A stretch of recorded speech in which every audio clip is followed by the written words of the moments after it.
How many times have you heard this phrase, you can't please everyone? It depends on who you're talking to. Somewhere in the world it's said every single day. Hello everybody, my name is William Baker. I've been happily married for 26 years, 3 months, and 21 days. I met Julia at a Rick James concert in Cleveland, Ohio in 1985. Julia was just beautiful. She was wearing the tightest jeans I had ever seen at the time. That's when I first learned what a camel toe was. I had heard the expression but had no idea what it meant until I met Julia. She had the sweetest smile and sparkling green eyes. It was like looking at a lake at midnight. Her eyes twinkled. I was blown away at first sight. I was at the concert with my brother Harry and cousin Mike.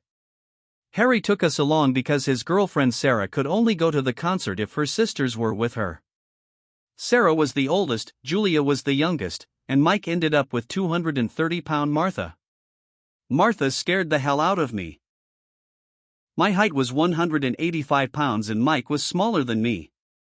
Aside from Martha being such a big girl, the night went great. Mike relaxed and enjoyed Martha's company. Julia and I had a great time ourselves. I hated it when the concert was over. To make a long story short, 6 months later, Julia and I got married. The wedding was a blast and didn't end until 6:30 in the morning. During the night, Julia and I sealed our vows twice before midnight and one more time before we left for our honeymoon. The next 25 years passed like a blur. I turned 46 and had 4 children. William Jr., 24, Mildred, 22, Justin, 21, and Hank, 19. I didn't really like the name Julia chose for the kids, but Mildred was her aunt's name, and the rest were from her favorite boy band. Anything to keep my wife happy, because as the saying goes, if mommy isn't happy, nobody is. Julia was 45, and if I may say so, Julia was, is, and always will be a hot little mommy. Many of our friends found it hard to believe that Julia was the mother of 4 grown children. What they didn't know was that Julia was a certified health nut. She ran, walked, jogged, exercised, ate right, and fucked like a woman on a mission. I hate to admit it, but I had to occasionally buy little blue pills on the black market to keep up with her. Everything was going well until Hank left for college. This caused Julia to change in some ways. She started wanting sex more, started wearing very revealing clothes, and started showing off her camel toe again. At first, I thought she was getting sexier for me, until I saw her on her way to work in a black micro mini skirt. Something was going on here, and I was going to find out what it was. When Julia got home from work, I motioned for her to sit down. She looked at me and said she knew what I wanted to talk about, but she didn't have time right now. William, I have a date, so I'll talk to you in the morning. I know you're upset that I screwed you over like this, but you can either go with the flow or move out. If you file for divorce, it will cost you too much and it will destroy the kids. I'll end up with half of everything, and you'll be left a lonely, broke old man, Julia said. It was said with a complete lack of respect, and I got the feeling that it had been long planned. For the past few years, Julia has shown signs of lack of respect for me. Most people think that if you speak softly, you must be some old wimp. I guess my need to keep my cool was just wearing me down. But this was something else entirely. Julia must be out of her mind if she thinks she's gonna go out and fuck some asshole and come back like, I'm just that kind of guy. You know, he's sitting there crying over his beer about his wife sleeping with some guy in his bed. That's me. My little feeling was hurt, but I can't live without her. So for the whole next year, he lets her sleep with as many guys as she wants, and then she leaves him anyway. That never happened to me. Cheat and your ass is out the door. Julia, I'm only gonna say this once. If you think about me, try, plan, or ever cheat on me, it will be the worst day of your life. Over the years, I have expressed my attitude toward cheating wives many times. I told you that if you try to cuckold me, you, your lover, and everyone involved will pay. She rolled her eyes and went upstairs to the bedroom. I went to my room and called Harry. I told him everything that was going on. Harry, I was hoping this day would never come. But if she goes through with it, the plan will go into effect tomorrow. It was a plan we made back in college to save time and money in the event of a divorce.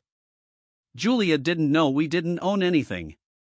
Well, not the house anyway. She owned her car, and so did I. But our house was in Harry's name, Harry's house was in Mike's name, and Mike's house was in my name. Julia wasn't involved because Mike got married before we did, and it was my personal property. If we divorce, there could be problems with Mike and Harry's wives, but we've made provisions for that too. Hopefully, she'll come to her senses and change her mind. Talking to Harry, I heard the front door slam. She had 2 hours to change her mind, and after that, to fuck her. It was 8:30 in the evening. The next morning, Julia finally went home. It was just over 10 a.m. Julia was worried about William. She called home several times to see how he was doing, but got no answer. As she drove, Julia pondered, trying to figure out how to get William aboard the plane. Last night was the best night of my life. I had sex with 3 young studs, my jaw and ass hurt, but I had a great fall. It was worth it. Hell, William will be fine. How do I get William to let this happen on a regular basis? I love him, but I need more than he can give. I will have him until he voluntarily becomes a cuckold. It will be hard on him, but he knows he can't live without this broad. He'll do it because he loves me so much. That was Julia's plan, but William had other plans. When Julia got home, Harry's car was parked in the lot and the U-Haul truck was parked in the driveway. Harry, Mike, and William were loading boxes into the truck. Julia asked Harry what was going on. Harry said the landlord wants you to pack your shit and get out of the house. Julia got angry and tried to stop them. Harry called the police. When the police arrived, the first officer asked who the owner of the house was. William raised his hand. The officer pulled William back to the truck. And another officer led Julia around the truck so she could explain her side of the story. While she was talking to the officer, William waved his hand at Harry. William and Harry talked to the police officers for 10 minutes. The officers then discussed the situation between them for a few more minutes. They both approached Julia and asked her to leave the property. Julia asked why she was being forced to leave the house and Harry was being allowed to stay. The officer told her that the homeowner wanted her to leave. They told her it was a civil matter. It is not against the law to evict the owner. But if the time limit wasn't more than 30 days, she could sue him in small claims court. But in that time, she had to vacate the apartment. And since her name wasn't on the title or the mortgage, she had to leave. Julia rolled her eyes at William and walked away. William shouted, "Your shit is going to be at your mom's house in the next 20 minutes." Julia didn't look back. As far as she was concerned, William and Harry would pay for this. Julia didn't go to her mom's house. She went to Harry's house and told his wife Cindy what was going on. Cindy didn't like what Julia did, but she understood her. It seemed to her too that life was passing her by. Cindy called Harry's cell phone and told him about how things were going with William and his silly pride. Cindy informed Harry that sometimes women's lives take a turn and they might break a few rules while trying to find themselves. Harry sat and listened to his wife and then replied, "Cindy, if by breaking rules you mean spending too much money, breaking my truck, or quitting my job and lying about it, then those are rules I can live with. But if you're talking about going out and sleeping with a few guys, then you're not the woman I married, and we need to go our separate ways." Cindy thought about what Harry had just told her. Harry worked, paid all the bills, she had credit cards and access to all the money. Not to mention, Harry made love to her 3 or 4 times a week. And when she started to feel old, like she was no longer sexy, Harry would come over, drop her off anywhere available, and shake the shit out of her. It didn't happen often, but when it did, she felt so sexy she was on top of the world. They went on vacations all over the world. Cindy thought about it for about 45 seconds. How would I live without Harry? Cindy shook her head as if trying to shake off a cobweb. My life doesn't pass me by. Harry is my fucking life. Cindy asked Harry what time he would be home. Harry replied that in a couple hours. Cindy agreed, told Harry she loved him, and said goodbye. Then with fire in her eyes, Cindy looked at Julia. Get the hell out. Julia, you dumbass, you ruined your life and now you're trying to ruin mine. I love my husband, he takes care of me. He pays for everything we have and has never complained once. He put our 3 kids through college and helped each of them buy their first car. He treats me like a queen. And because you decided to fool around until you were old, you ruined your life. Did you know William was gonna take you to Spain? Get your ass out of my house before I become an idiot and join you. Julia was beginning to think that maybe this was a mistake. Julia left Cindy and went to her mother's house. Cindy, on the other hand, was on her way to Victoria's Secrets. She looked for the sexiest thing she could find and bought it. All the way there, Cindy mumbled to herself, I'm not ruining my life, you stupid bitch. Cindy then stopped by Jay's adult bookstore and bought a bottle of lube and 2 videos. When Harry entered the house, Cindy was lying in the middle of the dining room table with a bottle of lube in one hand and a bottle of Hershey's chocolate in the other. She smiled and said, Honey, the choice is yours. Needless to say, Harry had a great night of sex. William didn't hear from Harry until Monday. With Julia safely out of the house, it was time for the second part of the plan. The second part was to make Julia suffer. The pain she was causing him was too much, but William was going to cry over spilled milk. Julia would suffer as much as he did. When Julia reached her mother's house, her swagger returned to her.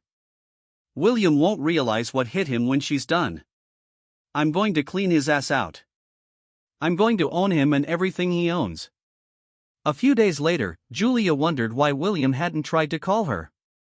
Julia emailed, texted, and left hundreds of messages for William. She knew he was getting them. William was just being stubborn.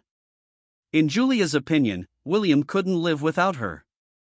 At that moment, Julia thought, William is thinking about me right now. She was right. He was thinking about why he put up with her crap for so long. William had always loved her wholeheartedly, so it seemed to her. Julia's mother wondered how long her daughter had been looking at life through rose-colored glasses. Well, it was time to wake her blind ass up. Life is hard, and then you die. Julia, do you have a maid? Mom asked. The question brought Julia out of her reverie. Julia, do you have a maid?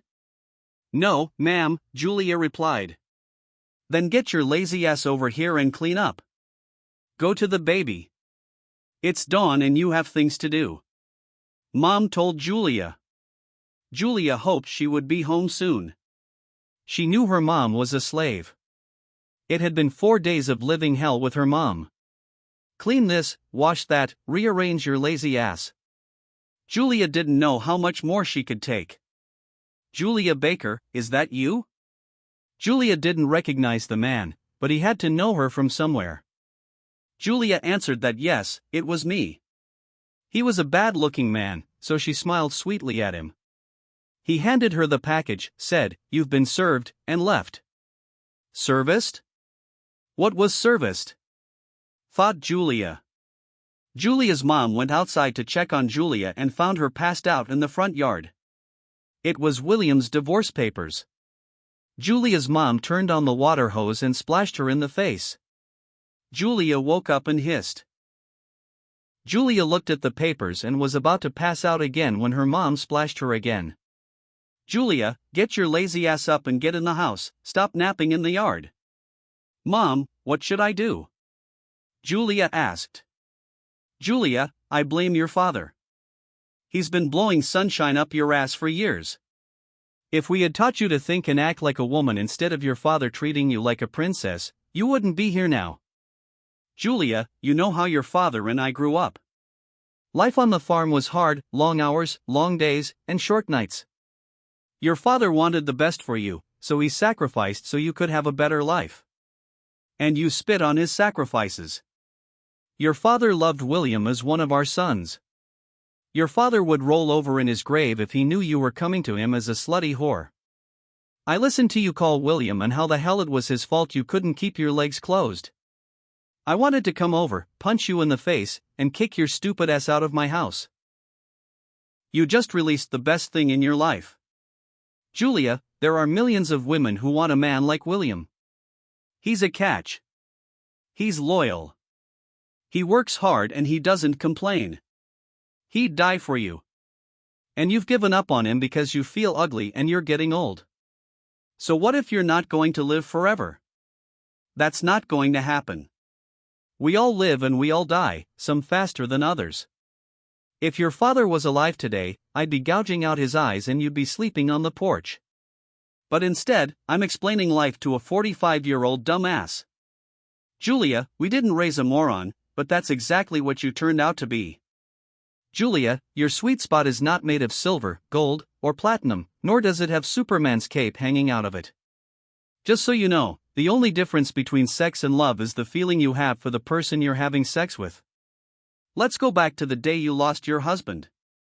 You went and had sex, but where did you go after you were done? You tried to go home, why? Julia thought for a moment. This is my home, Mom, this is where I belong. And that's why you're sitting here alone now, Julia, her mom said. You gave William's home, your body was his home, and you ruined it. You made him unclean. Your body took him to new heights, but now you're just another whore who's lost her mind and blames everything on her husband. He's not young, hot, buff, or horny, but I have a question for you, sweetheart. Where are your studs now? Julia's mom looked around. I don't see them anywhere. Where is your husband, Julia? William is in that house you called home, and don't think for a minute that he doesn't miss you. He does, but not for long. Some lonely woman with bigger breasts and a sexier ass will come along and help him forget you. But isn't that what you did to him? You forgot he was your husband, now he won't be. Her mom hated talking to her like that, but she needed to make Julia see the real world. Julia had always lived in her own little world. Now it's up to her to realize that life isn't so simple. Julia is about to get a dose of reality. Julia and her lawyer sat at a table across from William and his attorney. Julia had hired John Patterson, who was known for helping women get large settlements. Julia hoped that this would get William to agree to counseling. She hoped he would call off the divorce. John recognized William's lawyer, but couldn't remember where he'd seen him, so he assumed it was a newcomer. Fate could play a cruel joke. William's lawyer began, Mr. Patterson, my name is Kyle Jacobs. I will be representing Mr. Baker. John felt like a restraining order had been placed on him. Kyle Jacobs was a representative of Jacobs, Jackson, Beard, and Hall of Wall Street in New York City. Excuse me, my client and I need a minute, said John. Julia wanted to know what was going on. Julia and her attorney stepped out into the hallway.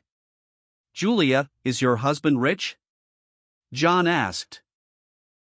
Not rich, but we are fine. Why do you ask? Julia, the attorney who represents your husband's interests, is the best divorce attorney in the country according to the Law Review.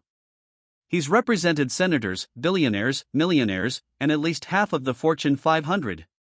In his last case, the husband was worth $12 billion and his wife demanded half. Old Kyle got her to settle for a Harlem apartment and $25,000. Half the lawyers on his staff are former judges. His personal attorney is a former Supreme Court justice. How can he afford a firm like that? John asked. Julia was finally getting worried. She finally realized how badly she had screwed up. In the conference room. William, you know you should call me and Mike more often. After all, we are related, said Kyle. John and Julia didn't know that Kyle, Mike, Harry, and William were cousins. They didn't get together often, and the last time they had met was 10 years ago. And William remembered that Julia didn't want to go. He wondered if she was cheating then. They returned to the house. William and Kyle were talking about their upcoming golf trip. Kyle, you caught me off guard. I was planning to seek counseling from a counselor, but I was wondering what you had planned for my client, John asked. Kyle replied, John, it's simple. Julia will walk out of here with the clothes on her back. Nothing more and nothing less. John didn't realize there was no one to bargain with. Harry owned the house. Julia had her own car, her own checking and savings account, as did William. So there was nothing left. Julia just didn't know it. Julia jumped up and screamed, "No way in hell, he can have it all. I just want William back." Then she calmed down. "William, talk to me alone for a few minutes, please." William looked at Kyle and nodded. Both lawyers left the room. "William, I'm so sorry. I ruined a beautiful marriage and hurt the man I love. I will sign everything over to you. I don't care about any of this. I just want you back. I don't want to lose you to some sexy mommy, but I'll share you if I have to. William, I'm begging you, please think about it. Please don't end us without trying it at least once." William looked at Julia. She had always been beautiful to him, but now all he saw in her was an old whore. But he still loved her. William told the lawyers to go back into the house. "Julia, sign the papers. You will get nothing, no alimony, no pension, nothing. If you do, we won't file the papers. They will be held in a safety deposit box for 1 year. Julia, you screwed this up and you're gonna have to fix it somehow. Julia, 1 year and you're out. Do you agree, Julia?" Julia asked, "Where do I sign?" John told her that once she signs, you can't take it back. Julia signed everything for a chance to prove to William that she loved him. "William, I went a little crazy for a while, but I would live in a dumpster behind the house and drink dog piss just for a chance to be with you." William didn't know what to say back, so he remained silent. William and Kyle left. Julia was happy and went to her mom's house to get her things. After packing everything she could carry into the car, she drove home humming to herself the whole way. William would never regret giving her this chance. When Julia pulled up to the house, there was a note hanging on the door. "Julia, come in, make yourself at home." Julia smiled to herself and thought to herself, "William loves me and is planning something special." The note said, "Julia, watch the DVD, just press play. Have a glass of wine while you watch, you will need it." Julia did as the note said. On the DVD, William had 3 of the sexiest women Julia had ever seen. At the end of the DVD, William came on stage. "Julia, I've loved you most of my life. You're the mother of my children. You were my greatest love, but you took that love and pooped on it for a night of wild monkey sex and missing excitement. So I lost my lover, friend, and wife for one night of wild sex. Let's see if your faith in me can withstand a year of enjoying myself the way you enjoyed yourself, as you suggested to me. If you can withstand a year, I'll come back. If not, well, life goes on." The first month was a living hell for Julia, but she hung in there. The second month, she got a new DVD. It featured William and the same 3 women. At the end of the DVD, William said, "Stay strong, I'm rooting for you." In the background, she heard a woman's voice saying, "Take her, William. Why do you need her when you can have all 3 of us?" Julia cried for a long time afterward, but firmly believed that William would return. On the 4th day of the 5th month, there was a knock at the door. When Julia answered it, it was Kyle. He handed her a letter from William. Kyle looked at Julia and said, "If it's worth it, I'm sorry." Then Kyle walked away. Julia sat down and cried. That was it. William was leaving her. Julia opened the letter. "Julia, as much as it pains me to say it, I'm filing for divorce. You lost your way and ruined our marriage. For the last 5 months, I've been screwed in every way possible. All I can say is, damn, I'm tired. You'll find me on the stairs asleep. Kyle gave you that letter to get you out of the kitchen so I could sneak in. If you cheat on me again, I'll kill your ass. You can take that to the bank. You finally got your head out of your ass. We're going to see a therapist, even though I think it's bullshit. The only thing I'll take responsibility for is not kicking your ass before you left. I didn't believe you'd go. So I said I didn't think you'd get any love from me for a while. I'm too pooped to drink. Love, William." Julia looked at the letter again. It said William was upstairs. Julia ran to the bathroom and washed her face. She took off all her clothes and ran upstairs. Julia stopped in front of their bedroom door. "Please don't let this be a mean joke." She opened the door. William wasn't there. She fell to her knees and began to cry. Then she heard the shower turn off and the bathroom door open. William came out wiping himself dry. "Why are you crying in there?" William asked. Julia was too shocked to move. William had changed. His abs had appeared. His beer gut was gone. His muscles were showing. His butt was taut and his gray hair was gone. Julia blinked and looked at him again. This was not the William she had married. William helped Julia up and they hugged for the first time in months. I won't tell you what they did that night, but I will tell you that Julia walked funny for about 3 days. The counseling they went through was very intense and it helped. But William never let Julia forget that she was walking on thin ice. Last week, William and Julia celebrated their 60th wedding anniversary. They disappeared for about an hour, and when one of their great-grandchildren went looking for them, he found them having sex in the laundry room. The child would have nightmares for years to come. Seeing an 83-year-old couple having sex is what will happen to you.